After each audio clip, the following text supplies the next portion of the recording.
Hello Taurus, welcome to my channel. This is gonna be your May Tarot Forecast, where we're gonna be taking a look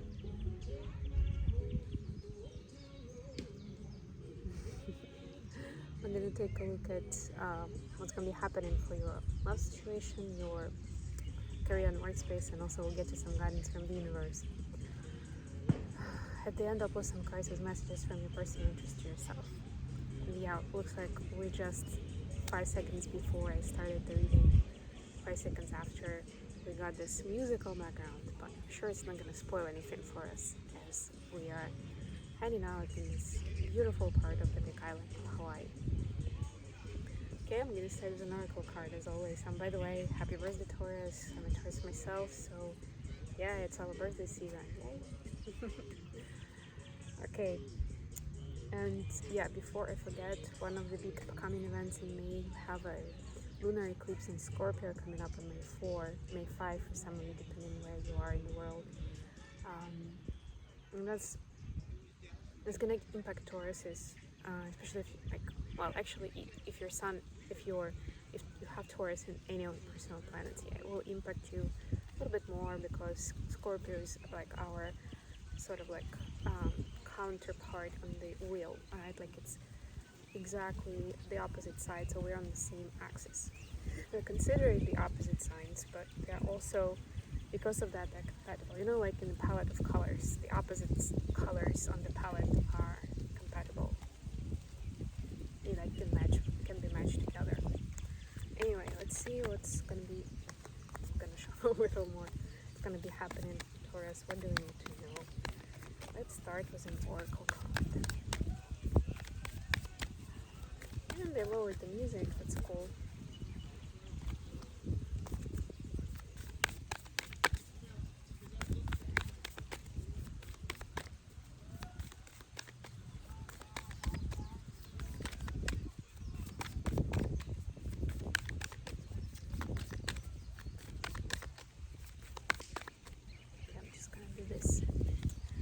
Desert passage. Trust there's a divine plan.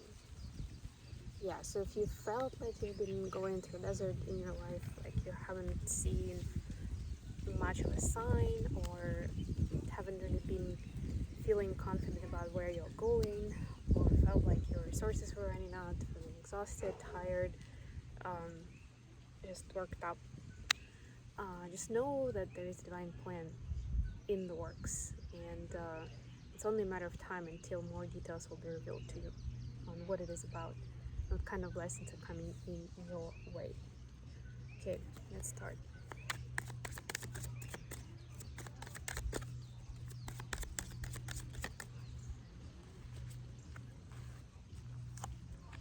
For your love life, we have Judgment, King of Wands, Four of Pentacles, your career space, the Wheel of Fortune, Son of Cups, Nine of Wands, and the advice is 10 of Pentacles, wow, 6 of Swords, Knight of Wands.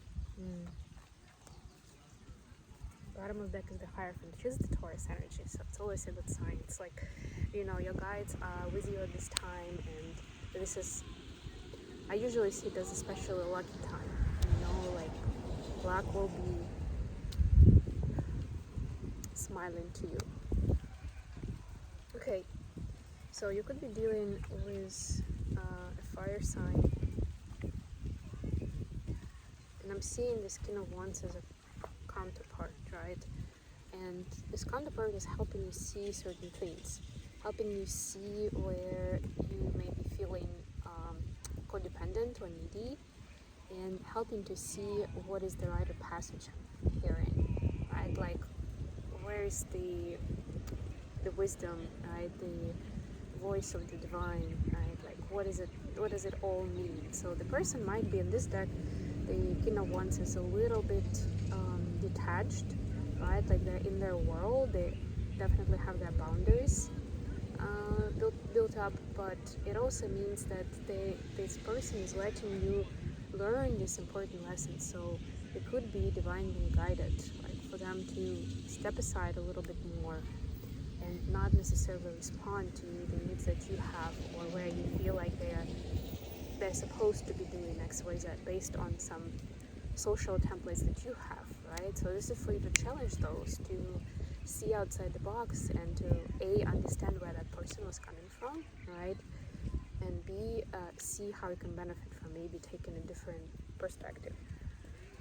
Another topic that comes to mind immediately is love languages. And I actually had some experience with that myself lately.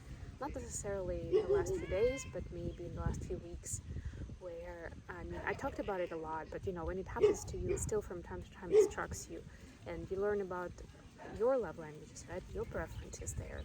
Like, you know, a person is expressing their love one way, following their language, and you're doing it another way, and you're like, you know, it's like you're almost like speaking a different language. And I'm thinking, well, he doesn't do X, Y, Z for me, so he's probably not feeling it, right? Or maybe he's feeling or thinking the same way, and we're not really moving anywhere, right? Like, so it's like this silly situation of impasse, you know? Like, what? Why? So there is a teachable moment here, for sure. As for your career, again, luck is on your side. I was talking about it, and the Wheel of Fortune kind of proves it, especially for your career space, obviously. You will be presented with several choices of how to proceed with your career in this month, right? Like, it could be staying where you are, it could be like taking a promotion, but it will mean a lot more responsibilities and probably a lot more hours, you know, from you.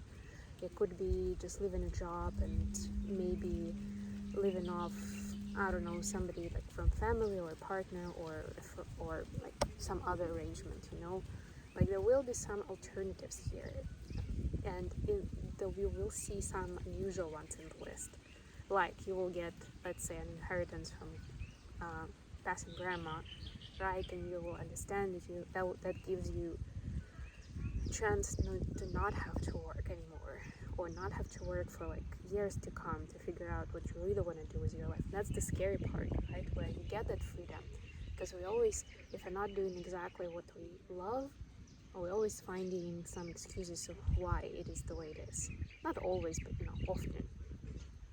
And here you will have that freedom, and it will present additional fear of A, making your own choice this time when you have all the options that you ever wanted, right? And B, just fear of choosing your dream life, you know, because it's intimidating when you get to choosing it. You know, it will mean changing your life, and story says we're not really great at that naturally. We like things the way they've been. If it works, why break it, you know, things like that. So yeah, it will raise some fear, but know that that's only for, and look at this contemplation phase, right? It's only for you to take another look and to use your, like, whatever tools you have. And we are practical people, right, normally, so it doesn't mean that you should just throw it all out, right? Use your practical skills to make that decision for yourself, but remember that it needs to be your internal decision. That's the key part here, not what somebody else wants for you or says that will be good for you or approves of you to do, or, you know, what is going to make more money, right? Like, those should not be the factors, let's put it that way. For the action, yeah, so basically you're getting a lot of action. For the action, you're getting a lot of action. You're getting a lot of action in the month of May in terms of what the universe already presents in front of you. So for some, there may be some travels. For some, well, actually, there may be some travels. There may be some, like I already spoke about, the new financial opportunities and career opportunities. And also some movement in love, in passion, right? Like, this is especially about that passionate magnetism with someone, right? Like, on the physical level. So you'll have all of those opportunities, all of those things presented to you. So it will not feel like a desert passage anymore. But of course, the big question is going to be, what are you going to do about it? And being a Taurus myself, sorry about that, guys, I prefer to have a little bit of time to think about it. So use this information and this reading as a bit of a preview, as a teaser, so you can give it a bit of a thought, right? Or at least get your focus onto it so that you don't pass up an important opportunity when it comes, either out of fear or because you'll be thinking of something else.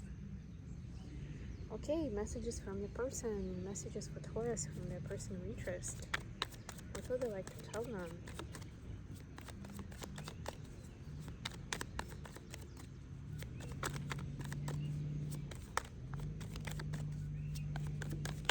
Ooh, that's too many. That's too many. This deck isn't the easiest to shuffle, I must admit. Okay, so this is, I think we should slow down. I want you to choose, and I could be your hero, baby. It's like 7 and 7, you know. But yeah, what I see, especially with that message that I had at the beginning with the King of Wands, is that the person is definitely like taking a step away, but this does have a lot of meaning behind it. For you to be able to work a little bit more on, you know, what you want to choose, right? So they say, I want you to choose, right? Think about what you want, because you have a lot of things coming up and you'll be busy, you know, it's gonna feel overwhelming. So your person's almost like giving you that space that they intuitively feel you need, and they still saying, I could be your hero, baby. Like, you know, when you need me to be your hero, I will be your hero, right? But it doesn't mean that you cannot deal with it by yourself, or like this is something that you should do by yourself. Figure it out, what you want, what you're choosing, right, out of all those 7 of Cups options. Okay, I hope this has been good for Taurus. I'm gonna leave it here. I love you guys, and I'll be back with more reads very, very soon.